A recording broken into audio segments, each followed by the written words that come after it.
장 11절에서 18절까지 말씀입니다. 갈라디아서의 마지막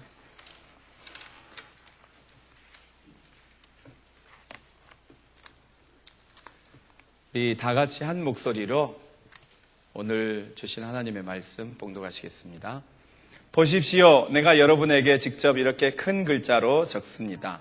육체의 겉모양을 꾸미기를 좋아하는 사람은 여러분에게 할례를 받으라고 강요합니다. 그것은 그들이 그리스도의 십자가 때문에 받는 박해를 면하고자 하는 것입니다. 할례를 받는 사람들 스스로도 율법을 지키지 않으면서 여러분에게 할례를 받게 하려는 것은 여러분의 육체를 이용하여 자랑하려는 것입니다. 그런데 내게는 우리 주 예수 그리스도의 십자가밖에는 자랑할 것이 아무것도 없습니다. 그리스도로 말미암아 내 쪽에서 보면 세상이 죽었고 세상 쪽에서 보면 내가 죽었습니다. 할례를 받거나 안 받는 것이 중요한 것이 아니라 새롭게 창조되는 것이 중요합니다. 이 표준을 따라 사는 사람들에게와 하나님의 백성 이스라엘에게 평화와 자비가 있기를 빕니다. 이제부터는 아무도 나를 괴롭히지 마십시오. 나는 내 몸에 예수의 상처 자국을 지고 다닙니다. 형제자매 여러분, 우리 주 예수 그리스도의 은혜가 여러분의 심령에 있기를 빕니다. 아멘. 우리 함께 한 목소리로 기도했으면 좋겠습니다. 우리 특별히 형신도 세미나에 참여하시는 분들 위해서 기도해 주시고, 병약한 가운데 있는 분들, 특별히 우리 목성균 형제님의 어머니 남상래 씨, 나이는 59세이신데 암 수술을 하셨습니다. 또 폐에 물이 차서 폐도 가슴을 절개하고 수술을 하셨습니다. 갑자기 2번의 수술을 하셨는데 우리 어머니께서 잘 치유되실 뿐만 아니라 영혼의 구원함을 받게 주시옵소서. 예수님을 믿는 그런 도우미들 옆에 많이 계신데 정말 함께 기도하고 함께 복음을 영접하고 하나님이 주시는 영과 혼과 육이 다 치유받는 그런 놀라운 역사를 허락해 주십시오. 합심해서 한번 기도하시겠습니다. 거룩하시고 자비가 풍성하신 은혜의 주 하나님 아버지, 사랑하는 하나님의 자녀들을 불러 모아 주셔서 오늘 주님 앞에 결단하게 하시고 하나님 새로운 도전을 받아들이게 하심을 감사합니다. 멀리 휴스턴 텍사스까지 가서 하나님 평신도 세미나에 참여하기를 원하는 10분, 그 마음에 하나님 아버지 소원함을 주셨사오니 이제는 하나님 아버지 주변에 어떤 어려움이 있을지라도 하나님 그 길을 열어 주시옵소서. 그 가는 길을 축복해 주시옵시고 오는 길을 보호하여 주셔서 하나님이 기뻐하시는 은혜 체험하고 돌아올 수 있도록 도와주시옵소서. 사랑하신 우리 남상래 어머니를 위해서 기도합니다. 아버지 불쌍히 여겨주시고 은혜 베풀어 주시옵시고 하나님이 기뻐하시는 하나님의 복음의 하나님의 영접함을 통하여 예수님을 통하여 구원 얻는 하나님의 딸로 변화시켜 주시옵시고 하나님 아버지 몸에 번져있는 암세포들 나사렛 예수 그리스도의 이름으로 번세로 녹여주시고 치유하여 주시옵소서. 연거푸 수술을 큰 수술 2개나 하셨습니다. 아버지 하나님 경과가 좋게 하여 주시옵시며 하나님 모든 증세들을 호전시켜 주시되 특별히 하나님 아버지 예수 그리스도의 복음, 영원한 생명의 복음으로 그 영혼이 구원받고 그 육신에 치유받는 놀라운 기적을 통하여 아버님 어머님 다 하나님 아버지 구원받고 하나님 기뻐하시는 자녀로 회복시켜 주시옵소서. 이 가정을 통하여 또 하나님께서 많은 이들에게 복음을 마음껏 증거할 수 있는 하나님 간증거리를 허락하여 주실 줄로 믿습니다. 연약한 가운데 우리 성도님들 기억하여 주시옵시고 복 내려 주시옵소서. 감사드리며 우리 주님 예수 그리스도의 이름으로 기도하였습니다. 아멘. 여러분 지금 방송국에서 갑자기 나와가지고 길거리에서 여러분을 붙들고서 지금 당장 당신이 자랑하고 싶은 일이 있다면 무엇을 자랑하고 싶습니까? 라고 질문한다면 여러분 뭐라고 대답하시겠어요? 지금 내가 정말 자랑하고 싶은 것. 네, 감사합니다. 그것을 질문받았을 때 많은 사람들이 보통 튀어나오는 게 있습니다. 저희 숙부님은 한국에 사시죠. 돈이 좀 많으세요. 예. 그리고 저희 사촌녀님도 재벌 집안에 시집을 보내셨고, 그래서 돈 냄새가 많이 납니다. 예. 집안에 있는 차가 다 외제차고, 예. 그리고 저희 형제들, 제가 7남매의 6번째인데요. 남자들은 다 목회자가 됐고, 누님들은 다 목회자 사모가 됐거든요. 그래서 목회자들이 여유 있게 사는 게 아니잖아요. 어떻든지 간에. 근데 이게 명절 때 인사드리러 가면 이제 저희 숙부님이 뭘 주로 질문하시는지 아세요? 그래, 너는 올해 연봉이 얼마냐? 이런 거 질문하세요, 주로. 그리고 이제 자랑하시고, 그래서 돈 자랑하시는 분이십니다. 세상에 나가서 자랑하라고 하면 주로 그런 것들이 꼬리를 물죠. 권력을 자랑하는 사람들. 청와대 비서실장이 나하고 누군데, 인맥을 자랑하는 거. 집안을 자랑하고 또 학력을 자랑하는 그런 것들이 많은 사람들의 자랑거리입니다. 근데 여러분, 이 자랑이라고 하는 것은 그 사람이 무엇을 자랑하는가, 그것에 따라서 그 사람이 높아지는 게 아니라 그 자랑하는 태도에 따라서 그 사람의 실체가 파악이 된다는 거 아시죠?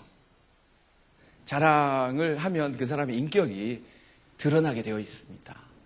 무엇을 자랑하는가, 어떻게 자랑하는가에 따라서 그 사람이 우둔한 사람인지 지혜로운 사람인지 나타나요. 자랑하는 태도에 의해서 이 사람이 오만한 사람인지 겸손한 사람인지 다 드러납니다.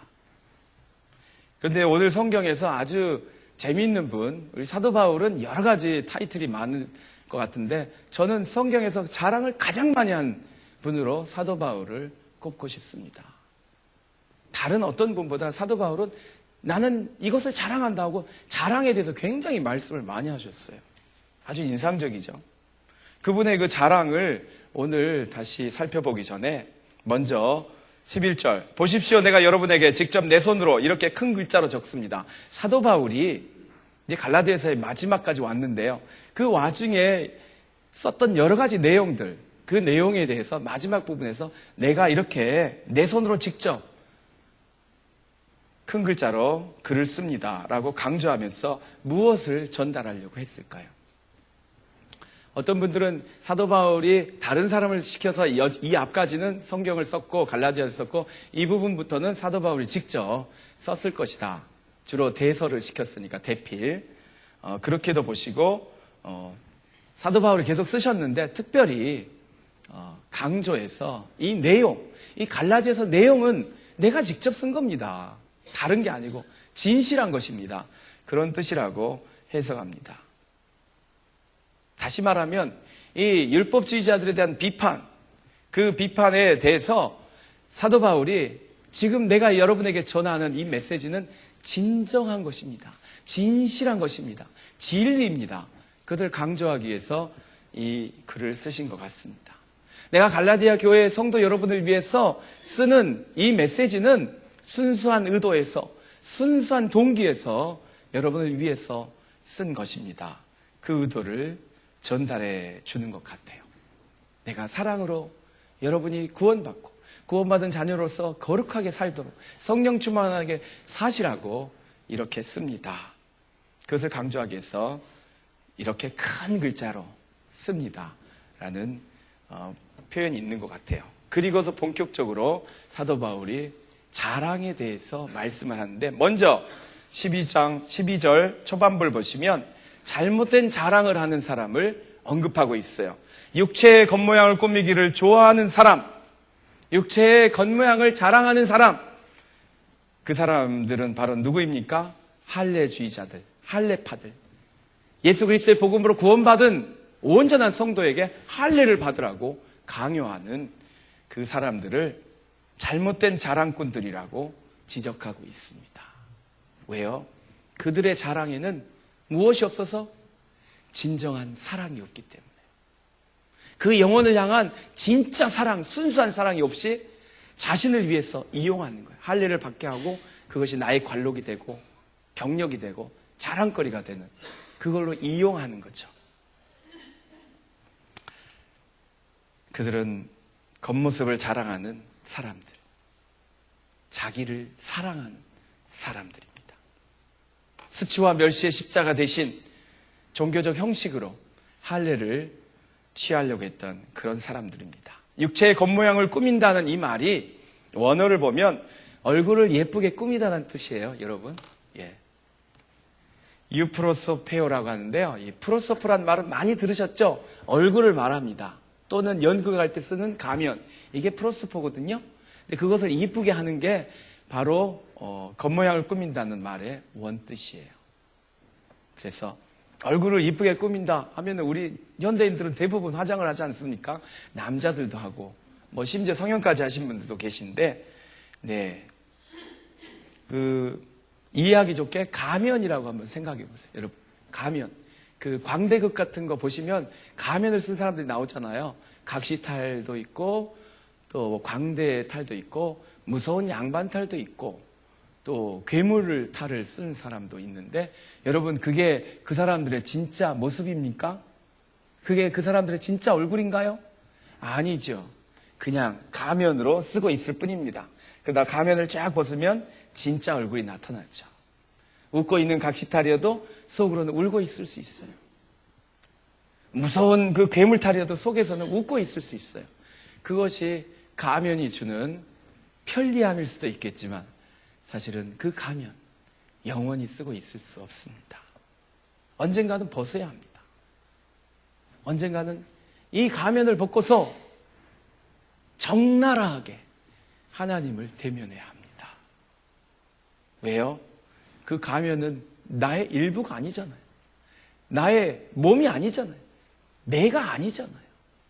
그냥 내가 보여주고 싶었던 이미지, 내가 조작했던 이미지일 뿐이지 나는 아니에요. 그런데 잘못된 자랑을 하는 할례주의자들은 바로 그렇게 겉모양의 육신의 육체에다가 그런 조작을, 그런 위장을 하고 있는 것입니다. 그들의 그 위선적인 종교적 형신, 종교적인 형식적인 그런 경건은 벗어야 할 껍질입니다. 하나님의 나라까지 들고 갈 수 없는 가면이라고요. 하나님의 나라에 갈 때 갈아입어야 할, 벗어 제껴야 할 광대복에 불과하다는 것입니다. 그런데 그들의 관심은 뭐예요? 자신의 체면. 이 얼굴하고 체면하고 이 어원이 같지 않습니까? 굉장히 그 정확한 단어인 것 같아요. 이 한국말의 체면은. 체면. 내 얼굴을 봐서. 내 얼굴을 봐서 그렇게 하면 안 되지. 그 체면을 봐서. 그 체면을 지키기 위해서 얼마나 많은 사람들이 정직하지 못하고 진실하지 못하고 그리고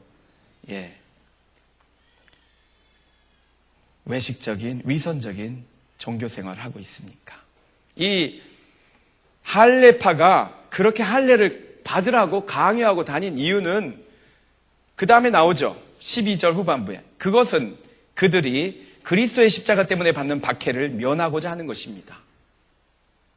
아무 내용이 없고 의미가 없고 단지 유대교로부터 오는 박해를 피하려고 그렇게 되었다는 것입니다.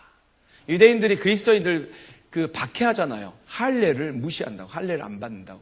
그래서 그들을 만족시키기 위해서, 그들로부터 오는 핍박을 피하기 위해서 할례도 집어넣은 것입니다. 예수 그리스도의 십자가 플러스 할례. 그러면서 그 유대교의 율법주의를 옹호하는, 동조하는 그런 입장을 취한 것이죠. 왜? 그게 충돌을 피하는 거니까. 그게 화평케 되는 거니까. 그게 편안하니까 그런 것입니다. 그러면서 로마서에 나오는 말씀을 인용할 수도 있죠. 가능하면 모든 사람과 화해해라. 가능하면 모든 사람과 화해하셔야죠. 그런데 진리는 지켜야 됩니다. 십자가의 주 예수 그리스도를 믿고 지키고 그 안에서 우리가 모든 사람과 화평케 지내는 거예요. 그것을 포기하고서 화해하는 거 아무 의미가 없어집니다. 그런데 이 할례파는 또 어떤 문제가 있었냐면요. 할례는 강조하는데 문제는 율법을 다 안 지키는 거예요. 자신들이. 할례는 율법의 핵심입니다. 그리고 그 할례가 의미 있으려면 율법을 다 지켜야 되는 거예요. 그런데 할례는 지키라고 하면서 자신들은 율법을 지키지 않아요. 13절 말씀, 할례를 받는 사람들 스스로도 율법을 지키지 않으면서 여러분에게 할례를 받게 하려는 것은 여러분의 육체를 이용하여 자랑하려는 것입니다. 할례가 그들에게도 의미가 없고 그들 자신에게도 이게 별로 의미가 없는 거예요. 결국 뭐에만 의미가 있냐면 이 숫자를 불리는데, 당파를 만드는데, 세력을 확장시키는데, 그리고 복음을 반대하는데 거기에만 의미가 있는 거예요. 그리고 인간적으로 우리가 이렇게 많은 사람들을 이렇게 포섭했다, 개종했다, 그런 것만 자랑하는 거예요. 자랑에는 두 종류가 있다고 생각합니다, 여러분. 첫 번째는 오만한 자랑이요. 두 번째는 겸손한 자랑이라고 할 수 있겠죠. 어떤 것이 오만한 자랑입니까? 오늘 13절에 나오는 것처럼 육체를 이용하여 자랑하는 사람, 육체적인 자랑에 빠져 있는 사람, 이 사람들이 오만한 자랑이죠. 오만한 자랑은 결국 누구를 자랑하는 거예요? 자기 자신을 자랑하는 것입니다. 겉으로 보이는 것을 잘 보이게 하려고 자랑하는 거예요. 왜? 내 안에 멋있는 게 없어요. 내 안에 아름다운 게 없어요. 내 안에 거룩한 게 없으니까 뭐라도 해야 되는 거예요? 겉이라도 멋있게 칠을 해야죠. 겉이라도 멋지게. 예. 그것이 오만한 자랑, 육체적 자랑. 할례주의자가 걸었던 길입니다. 그러면 겸손한 자랑은 누구를 자랑하는 겁니까, 여러분? 다른 사람을 자랑하는 거죠. 다른 사람을 칭찬하고 자랑하는 것이 겸손한 모습이라고 믿습니다. 많은 사람들이 그렇게 저도 오랫동안 그렇게 생각했어요. 겸손하면 다 된다. 신앙의 열매는 겸손이다. 그래서 어떻게 하면 겸손해질까? 나를 낮추는 것이 겸손이라고만 생각했습니다. 맞습니다. 그런데 이게 나를 낮추려고 막 노력하면은 어떤 현상이 일어나요, 여러분? 자기를 자꾸 비하하고 막 그렇게 돼요.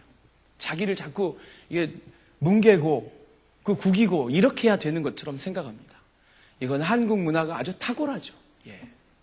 자녀를 낳았을 때 이름을 개똥이 말똥이 소똥이라고 지어서 아주 천시 부르는 거, 그런 것부터 시작해서. 그래서 아이들이 너무 자만감에 빠져가지고 교만해질까봐 아예 그 자존감을 확 죽여놓는 그런 이상한 이름들로 어렸을 때 많이 불렀지 않습니까? 멋있는 이름을 지으면 그 귀신이 질투한다고. 예, 귀신이 질투하는 거는 좀 영적인 좀 해안이 있는 것 같습니다만. 그런데 여러분, 나를 낮춘다고, 나를 깔본다고, 나를 깔아뭉갠다고 그게 겸손한 게 아니에요, 진짜로. 진짜로 겸손하시려면 다른 사람을 높여줘야 합니다. 다른 사람을 높여드리고 칭찬할 때 진짜 내가 겸손해지고. 왜? 내가 낮아져 있으니까. 그렇잖아요. 남을 높여놓으니까 내가 낮아져 있지 않습니까? 많은 사람들이 나를 낮춘다고 하면서 말로, 표정으로 그렇게 하는데 사실 목회자들도 이게 스트레스가 보통이 아닙니다. 아, 저 목사는 왜 이렇게 거만해 보여? 예. 저도 표정 때문에 많이 오해를 받았는데요. 아무튼, 예. 저도 그 목사 안에서 받은 지 이제 많이 되잖아요. 20년쯤 돼 가잖아요. 그래서 오해 많이 받았습니다. 그런데 그렇게 해도 노력을 해야 되겠죠. 말투도, 걸음걸이도, 표정도. 그런데요, 많은 사람들이 그게 자기에게 집중해 있어요. 자기에게. 내가 어떻게 보일까? 내가 겸손하게 보이나? 내가 목사처럼 보이나? 그걸 생각하면서 사실은 자기에 대해서만 집중하고 있는 거예요. 그건 겸손이 아니에요. 나를 어떻게 포장할까? 나를 어떻게 보이게 만들까? 이미지 메이크업, 여기에 집착하게 되는 이상한 페일리어, 이 실수를 하게 되는 거죠. 남을 높이게 되면 자연히 나는 낮아져요. 필리포스 2장에 있는 것처럼 나보다 남을 낮게 여기고 생각하고 나보다 남을 낫다고 말하고 그렇게 처신하는 것. 이것이 겸손한 자랑입니다. 물론 아부하라는 게 아니에요. 이 아부는 아주 안 좋은 것이에요. 아부는 나도 망치고 나를 진실하지 못하게 하고 그 다음에 상대방도 파멸시켜요. 그 아부에 붕붕 뜬 사람들이 꼬꾸라질 때 비참하잖아요. 우리말에 비행기 태우지 말라. 이게 아부를 너무 심하게 해서 다치게 하지 말라. 그런 뜻이잖아요. 왜? 이게 아부인 줄 알면서도 둥둥 뜨거든요. 아부인 줄 알면서도 높이 뜨거든요. 그리고 떨어질 걸 알면서도 계속 그 아부에 타고 올라가는 게 신이 아닙니까? 아부가 아니라 진실을 말하는 거예요. 진실을 말하려면 어떻게 해야 되겠어요, 여러분? 찾아야죠. 고민해야죠. 기도해야죠. 시각을 바꿔야죠. 어떻게 해요? 하나님의 시각으로. 하나님이 이 영혼을 어떻게 볼 것인가? 하나님이 이 VIP를 어떻게 볼 것인가? 하나님이 이 영혼을 어떻게 변화시킬 것인가? 그 희망과 비전의 시각으로 그 사람을 보면 칭찬할 게 생겨요. 자랑할 게 생겨요. 그 사람의 아름다운 모습이 드러납니다. 지금은 아닐지라도, 지금은 오물이 묻어 있을지라도 깨끗하게 단장한 아름다운 모습, 찬란하게 빛나는 그리스도의 그 아름다운 두루마기를 입은 그 모습을 볼 수 있으면 누구를 자랑하지 못하겠습니까? 칭찬하지 못하겠습니까? 그래서요, 진짜 겸손한 자랑은 관심이 남에게 있어요. 나에게 있는 게 아니라 남에게 있어요. 이건 벌써 뭔가 한 단계를 초월한 거예요. 남을 높일 때 나는 실질적으로 겸손하게 낮아져 있습니다. 자신에 대한 관심에서 벗어났기 때문이죠. 사랑이 동기가 되기 때문이죠. 나에 대한 이기적 욕망이 아니라 다른 영혼에 대한 사랑이 동기가 되었기 때문에 그게 아부가 아니에요. 진짜 칭찬이고 진짜 겸손한 자랑이 되는 줄로 믿습니다. 근데요, 만약에 내가 열등감에 빠져 있어. 저 사람보다 내가 뭔가 좀 열등한 것 같아. 그러면 그 사람에 대한 칭찬이나 자랑이 잘 안 나와요. 누구에게 대해서 내가 지금 섭섭해요. 그럼 그 사람 높여주는 거 안 됩니다, 이게. 그 사람에 대해 시기라고 했어. 옆에 그냥 경쟁 비즈니스가 있는데 거기 너무너무 잘 되고 나는 좀 안 되는 것 같고 그러면 이제 시기심이 나잖아요. 이것도 그 영혼을 칭찬하고 자랑하는 것을 막지요. 그 질투에 빠지면 이게 힘들어요. 같은 여인을 두 남자가 사랑하는데 그때 이 남자들끼리 서로 사랑하고 칭찬하고 세워주기가 쉽지 않습니다. 그래서 누군가를 높인다는 것, 누군가를 자랑하고 칭찬해 준다는 것은 많은 문제를 이미 넘은 거예요. 많은 그 갈등과 그 다음에 부족함과 그 어리석음을 이미 건너뛴 사람이에요. 초월한 거예요.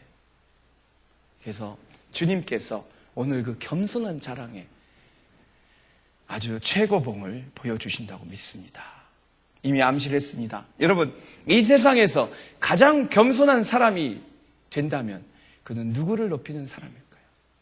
겸손한 자랑은 다른 사람을 높이는 자랑이라고 제가 말씀드렸는데 가장 겸손한 사람은 누구를 높이는 사람이겠어요? 십자가에 달리신 예수 그리스도를 높이는 사람. 십자가에 달려 죽으시고 피 흘리신 그 비참한 죄수, 사형수, 목수 출신의 갈릴리의 그 촌동네에서 온 그 예수, 그분을 자랑하는 사람. 진짜 겸손한 사람이라고 믿습니다. 왜요? 예수님이 우리보다 더 멋진 옷을 입으셨어요? 아닙니다. 야, 너희들 멋있는 옷 입은 사람 찾으려고 광야에 나왔느냐? 대궐에 가거라. 예수님은 대궐 출신이 아니십니다. 예수님은 잠자리가 형편없으셨어요. 모텔도 못 들어가셨어요. 머리 둘 곳도 없으신 그런 분이세요.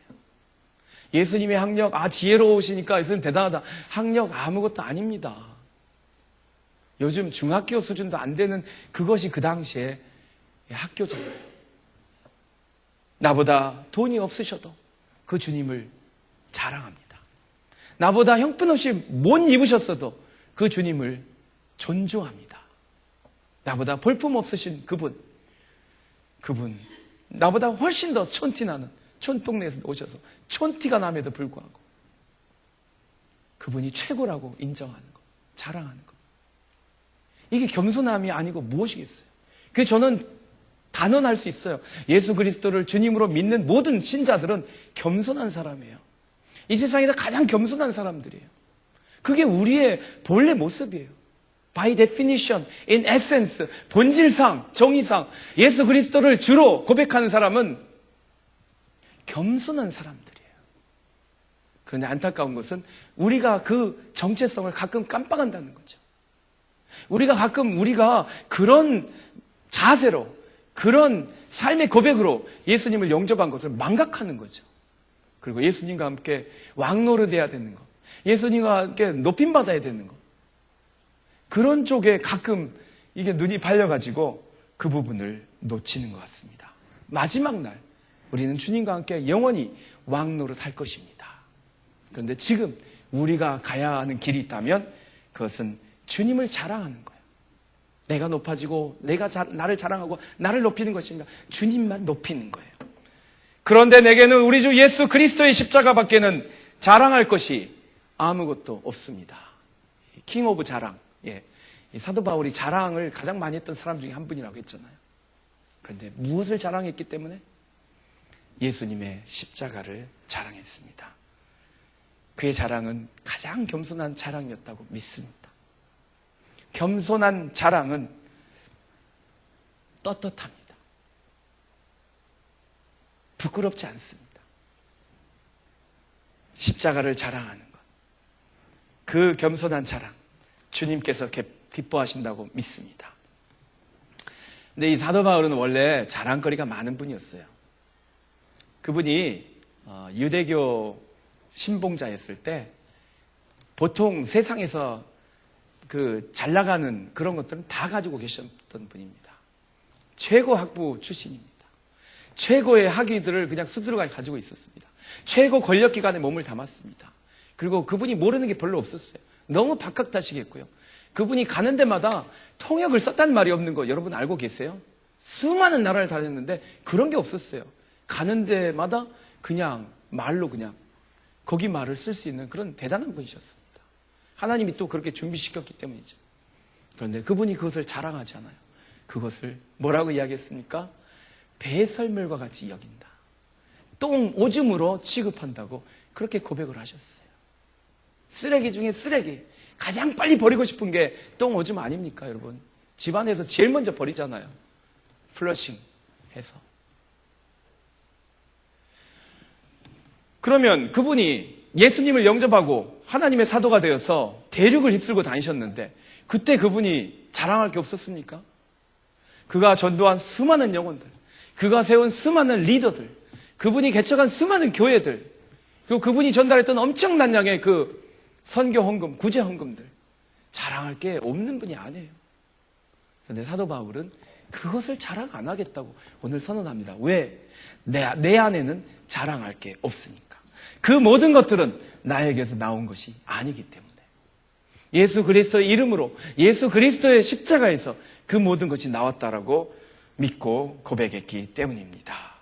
예수 그리스도의 죽으심과 부활하심을 통해서 하나님의 교회가 세워지고 복음이 전달되고 새로운 영혼들이 구원받고 하나님이 기뻐하신 일꾼들이 되고 그런 것이지, 내가 잘나서 내가 특별해서 그렇게 된 것이 아니라고 사도 바울이 고백하는 내용입니다. 또 십자가를 자랑하는 사도 바울의 자랑은 무엇 때문에 가능했습니까? 그분이 십자가를 사랑했기 때문에요. 여러분, 예수님을 사랑하면 예수님에 대해서 자랑할 수 있습니다.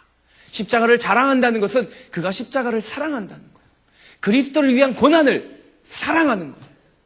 그것이 그를 자랑의 왕으로 만들었으면서도 교만하지 않은 위대한 자랑을 하게 하는 것입니다. 겸손한 자랑꾼이 되게 하는 것입니다. 전도는 쉽게 말하면 자랑이에요, 여러분. 이 전도를 설득이라고 생각하니까 힘들어요. 이 사상은 18세기, 19세기 그 합리주의에 맞춰서 기독교 신학이 정통주의 신학을 만든 적이 있어요. 그 정통주의 신학의 그 기본적인 assumption, 전제가 뭐냐면요. 성경은 다 설명될 수 있다. 성경의 진리는 과학적으로 해명될 수 있다. 하나님의 창조와 구원과 모든 것은 다 철저하게 과학적이다. 과학적으로 무효하다. 이런 그 전제를 가지고 있습니다. 그래서 전도를 할 때도 설득을 하면 다 된다고 생각하는 거예요. 지적인 동의를 얻으면 다 끝난다고, 해결된다고 생각하는 경향이 있는데요. 그래서 힘듭니다. 이런 전도는. 부담 가고. 왜? 전도 프로그램 훈련 같은 거 다 못 외웠으면 전도 못 나가는 거예요. 성경 암송 구절 20개 다 외워야 되는데 그거 하나라도 막히면 전도 못 나가는 거예요. 네, 여러분, 오늘 사도 바울은 사실 전도를 하고 있는 거예요. 그리스도의 십자가를 자랑하면 되는 겁니다. 예수 그리스도의 그 복음을 자랑하면 되는 거예요. 예수님이 나에게 베푸신 그 기쁨과 감격, 그거 자랑하면 되는 거예요. 근데 왜 자랑이 안 돼요? 뭔가가 없으니까 그런 거 아닐까요? 뭔가가 부족하니까. 아니면 다른 어떤 이유가 있을 수 있겠습니다만, 아무튼 예수님께서 나를 위해서 죽으신 그 사랑, 베푸신 그 은혜, 그것에 대한 감격, 그것에 대한 기쁨, 그것을 나누는 것이 자랑이 아니고 무엇이겠습니까? 그게 바로 전도 아니겠습니까, 여러분? 전도를 쉽게 생각하세요. 자랑하시면 되는 거예요.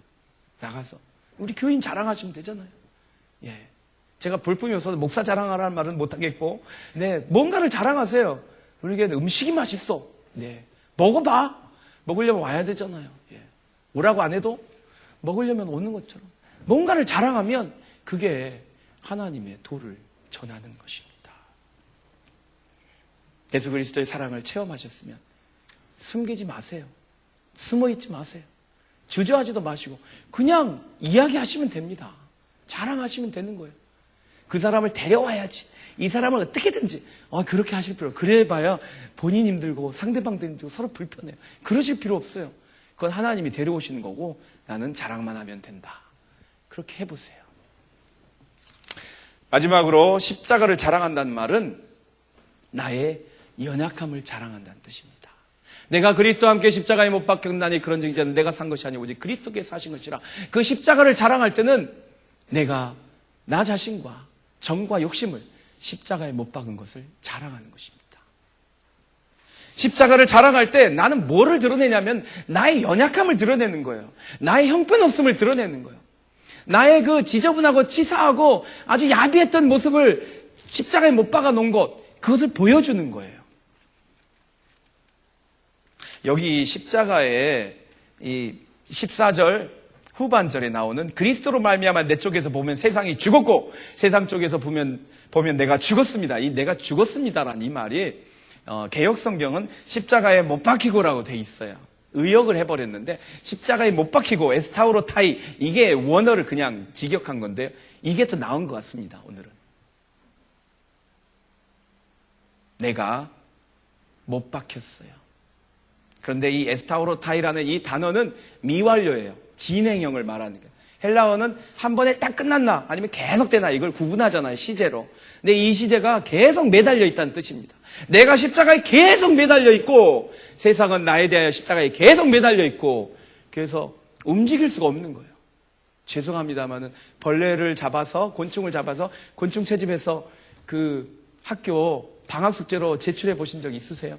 저는 여름방학 때마다 그런 거 잡으러 다녀가지고 매미, 메뚜기 막 잡아서 딱 꽂아 놓는데요. 꽂히면 끝입니다. 그 메뚜기는 그걸로 끝이에요.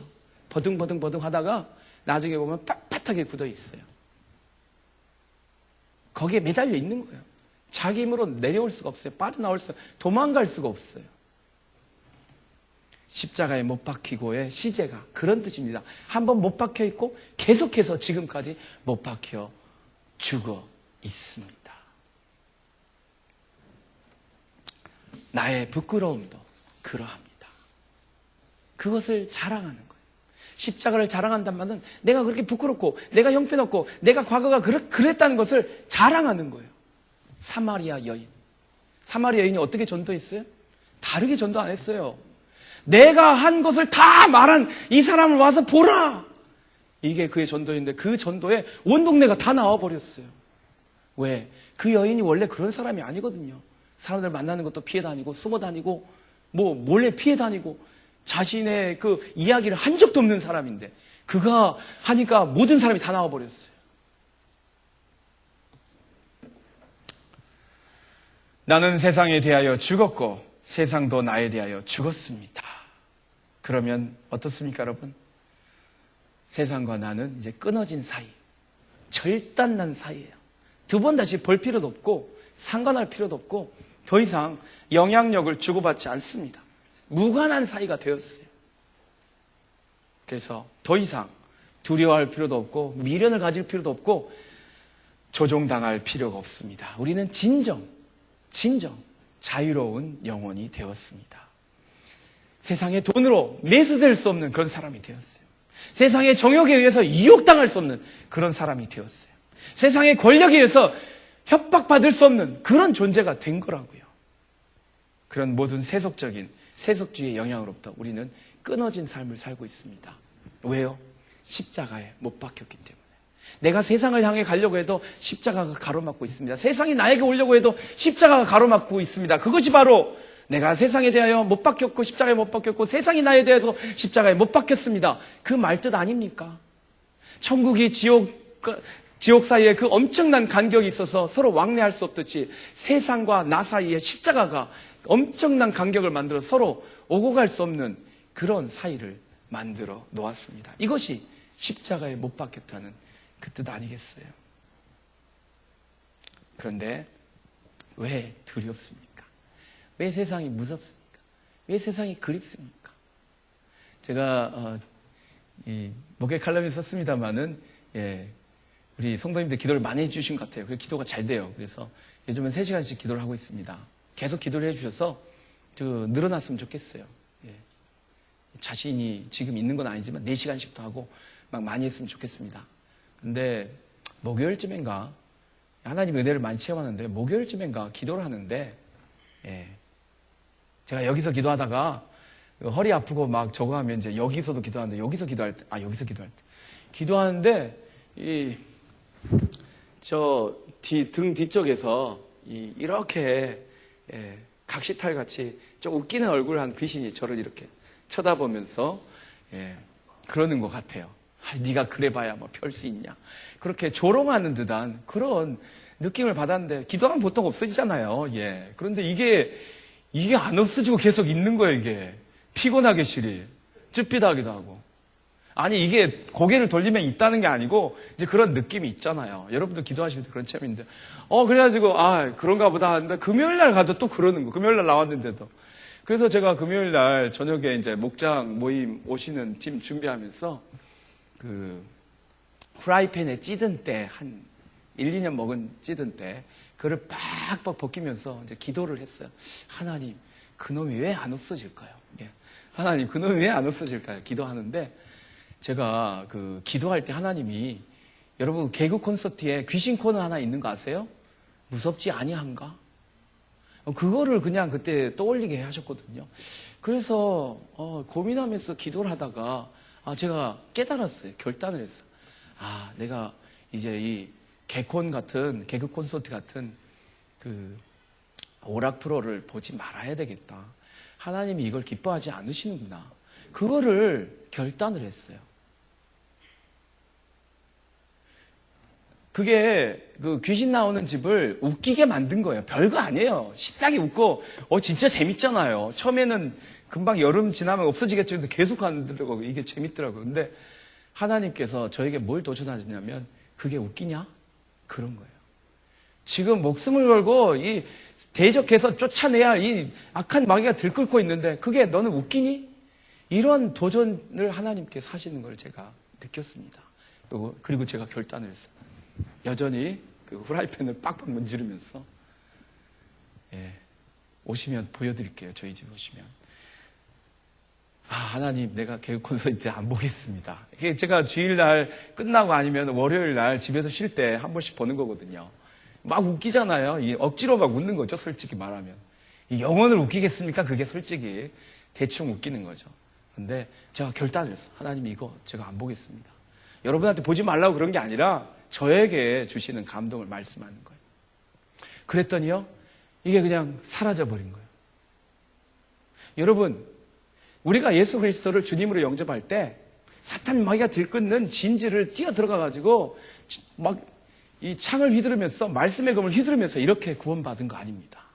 어떻게 구원받아요? 예수 그리스도는 나의 주시오, 나의 하나님이시오, 나의 구세주입니다. 믿고 영접하고 결단할 때, 인격 영접할 때 그게 해결된 거예요.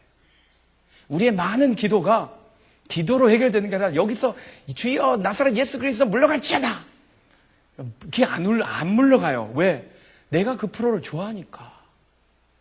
아니 좋아하는 건 아닌데 그거 보고 웃으면서 그 귀신을 우습게 한 거죠. 그게 안 떨어지는 거예요. 그런데 내가 결단할 때 순식간에 모든 것이 해결되는 거예요. 하늘과 땅과 지옥의 권세를 가지신 예수님을 우리가 어떻게 믿어요? 어떻게 영접해요? 내가 마음으로 믿고 입술로 시인할 때 그 주님이 나의 주님이 되는 거예요. 여러분들어 그냥 천군 천사와 함께 지옥에 뛰어들어가서 영적 전쟁하라고 그것까지 요구 안 하십니다. 지금 내 마음 안에서 내 인격 안에서 결단하시는 순간 천국과 지옥이 바뀝니다. 마귀의 세상에서 성령이 지배하는 거룩한 삶을 살게 되어 있어요. 그런데 왜 우리가 세상을 두려워해요? 왜 마귀를 두려워해요? 내가 세상에 좋은 것이 있으니까 그래요. 세상을 좋아하니까 그래요. 이건 새로운 삶에 나오는 내용인데 청기누설인데 내가 세상을 좋아하면 거기에는 뭔가를 좋아하면 그거를 틈타서 마귀는 우리를 그냥 붙들어 놓는 거야.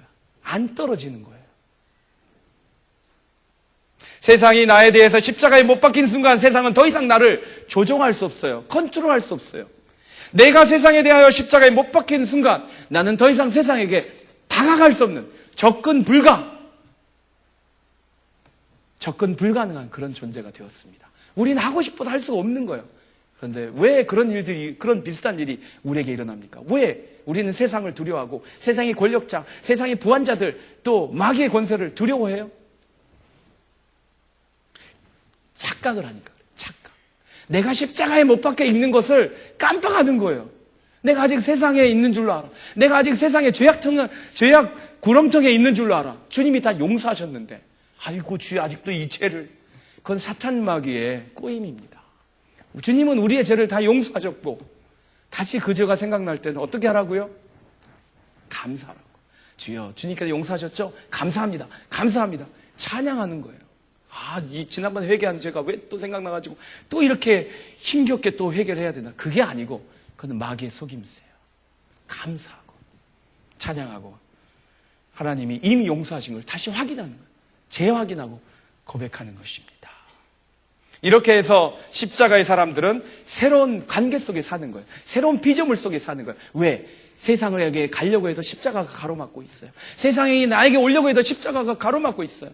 우리는 십자가의 보호를 받고 있고 십자가에 갇혀 있는 셈입니다. 십자가에 매달려 있는 셈입니다. 그렇다면 더 이상 걱정하실 필요 없이 마음껏 십자가의 주님의 말씀을 따라 사시면 되는 거예요. 그리스도 안에 있는 자는 새로운 피조물이 되었다. 보라, 이전 것은 지나갔으니 보라, 새로운 피조물이 되었다. 그 말씀처럼 오늘 주님이 기뻐하시는 새롭게 창조되는 그런 삶을 사시길 예수님의 이름으로 축원합니다. 15절과 16절 한번 같이 읽으실까요? 할례를 받거나 안 받는 것이 중요한 것이 아니라 새롭게 창조되는 것이 중요합니다. 이 표준을 따라 사는 사람들에게와 하나님의 백성 이스라엘에게 평화와 자비가 있기를 빕니다. 믿습니까? 이제 우리는 새로운 표준을 따라 사는 거예요. 새로운 기준을 따라 사는 거예요. 왜요? 십자가에 달렸기 때문에. 우리의 기준이 십자가예요. 우리의 마지막도 십자가예요. 그리고 십자가에 의해서 우리는 보호를 받습니다.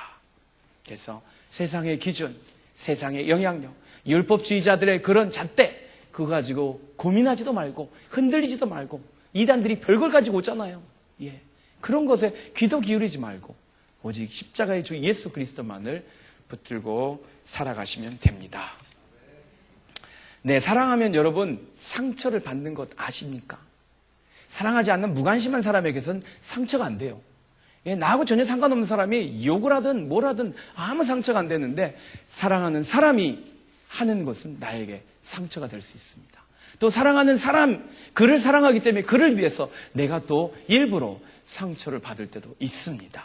그런데 그게요, 비정상적인 것도 아니고 잘못된 것도 아닙니다. 당연한 과정입니다. 근데 그 다음이 중요한 것 같아요. 그 상처가 나에게 자랑이 될 때가 있습니다. 그 사랑 때문에 받은 고통과 고난이 나에게 영광의 순간으로 기억될 순간이 온다는 것입니다. 이제부터는 아무도 나를 괴롭히지 마십시오. 나는 내 몸에 예수의 상처 자국을 가지고 있습니다. 이 개역성경은 이 말을, 상처 자국을 흔적이라고 번역했는데요. 여러분 많이 들으셨죠? 스티그마라고 하는 헬라어가 이 단어의 원어입니다. 이 스티그마란 말은 복잡한 말 아니에요. 노예에게 찍었던 도장입니다. 노예, 날인. 나는 내 몸에 노예의 도장이 찍혀 있습니다. 사도 바울이 얼마나 고귀한 신분입니까? 귀족이고 학자고 리더고 정치적으로 최고 정상에 올랐던 사람이에요. 그 양반이 노예였던 적이 있었던 게 아니라 그가 가지고 있는 그 스티그마를 그리스도의 노예라고 고백하는 것입니다. 이 예수님의 흔적에 대해서 신비주의자들, 영성가들은 예수님처럼 그 십자가에 달렸던 흔적이 몸에 나타났다 이렇게 주장하는 분들이 있거든요. 성 프란시스코처럼 그랬다는 분도 있지만 많은 분들이 복음을 전하다가 선교를 하다가 당하는 그 고통 있잖아요. 고난, 매 맞고 돌 맞고 막 그런 때 생겼던 그 몸의 그런 그 고통스러운 흔적들이 예수님의 고난을 닮았다. 그래서 이렇게도 해석하고 저렇게도 해석합니다만은 다 그것을 부러워하고 다 그것을 뭔가 좀 성인시하는 그런 분위기에서 자주 언급하죠. 근데 사도 바울이 원래 말한 뜻은 그게 아닙니다. 사도 바울이 원래 내 몸에 예수의 흔적이 있다 이 말은 무슨 뜻이에요? 나는 예수님의 노예다. 그런 뜻이에요. 나는 예수님의 종이다. 그래서 아주 강력하게 표현한 것입니다. 여러분 조선시대 때 죄인들, 죄수들에게 불도장으로 찍어버렸잖아요. 불인두로 죄인의 죄자인지 숫자인지 여기다가 새겨서 빼도 박도 못하게 도망갈 수도 없게 피부 껍질을 완전히 벗기지 않으면 없앨 수 없는 그런 날인을 찍었습니다. 예수 그리스도를 위해서 고난받고 예수 그리스도를 위해서 충성하고 받은 그 상처, 그 흔적, 그것을 사도 바울은 지금 자랑하고 있습니다. 십자가를 자랑하는 사도께서 나는 그리스도의 노예라고 그렇게 선포하고 있습니다. 여러분, 예수 그리스도의 그 노예로서 사도 바울은 마지막 항변하고 있는 거예요. 갈라디아 교인들에게. 자신의 사도권을 의심하는, 자신의 그 복음에 대해서 의심하는. 원래 예수님의 복음은 이거였는데 율법주의자들 쫓아다니면서 사도 바울 방해하잖아요. 예수님의 복음이 원래 율법을 완성한다고 그러셨잖아, 예수님이. 그러니까 이거였는데 사도 바울이 자기의 개정판을 내서 자기 마음대로 복음주의자가 되었다라고 그렇게 매도를 했거든요. 그런데 사도 바울은 마지막에 자신의 몸을 내놓습니다. 자신의 인생을 겁니다. 어떻게 해요? 나는 예수님의 노예입니다. 내가 말한 모든 것은 예수님의 말씀이고 예수님의 메시지고 나는 다른 것, nothing but Jesus, nothing but the gospel of Jesus Christ, 그거 말고는 여러분에게 전하는 것 없습니다. 그러니까 제발 좀 믿어주세요. 그 뜻입니다. 여러분, 처음에도 제가 질문을 한마디 드렸는데요. 한 가지 더 질문하고 싶습니다. 여러분의 마지막, 인생의 마지막 그 순간에 여러분은 무엇을 자랑하고 싶으십니까? 모든 것이 다 끝나고 모든 부귀와 영화와 건강과 그 모든 것이 다 정리되고 마지막에 하나님을 대면하기 직전에 여러분은 무엇을 자랑할 수 있을 것 같습니까? 솔로몬 임금은 다 헛되다고 말씀하셨어요. 세상의 것은 다 헛되구나. 해볼 거 다 해봤는데 솔로몬처럼 할 수 있는 사람 별로 없잖아요. 예. 그분은 결혼식을 어떻게 했는지 난 상상이 안 가요. 그렇게 많은 그 부인들이 있으셨으면. 어쨌든 간에 그런 분이 하신 말씀이 다 헛되다. 그런데 젊었을 때, 이왕이면 젊었을 때 정신 바짝 차리고 하나님을 찾아라. 기회가 있을 때라는 뜻이 있죠. 젊었을 때가 꼭 나이가 뭐 몇십 세 이하를 말하는 게 아니라 기회가 있을 때, 아직 변화의 기회가 있을 때 하나님을 찾아라. 그렇게 말씀하셨습니다. 오늘 사도 바울은 우리에게 도전합니다. 자랑거리를 바꾸자고 우리에게 도전합니다. 세상의 것, 육체의 것, 겉모양, 속은 아무 변화도 없는데 아무 의미도 없는데 겉치장만 하는 것, 그것만 바꾸지 말고 속사람을 바꾸자. 우리의 진짜 자랑을 십자가로 바꾸자라고 그렇게 도전하고 있습니다. 미국 시민권이 아니라 천국의 시민권을 자랑합시다. 우리가 알고 있는 수많은 인맥들, 그거를 자랑할 게 아니라 예수님을 자랑합시다. 우리가 좀 배운 거 지식, 아니면은 그 가심란에서 막 튀어나온 최첨단 뉴스, 그것을 막 자랑할 게 아니라 예수 그리스도의 복음을 자랑하는 저와 여러분이 되시길 예수님의 이름으로 축원합니다. 그래서 자기를 자랑하는 것이 아니라, 나를 자랑하는 것이 아니라 십자가를 자랑하는 예수님의 사람, 성령 충만한 사람이 되시기를 예수님의 이름으로 축원합니다. 기도하시겠습니다.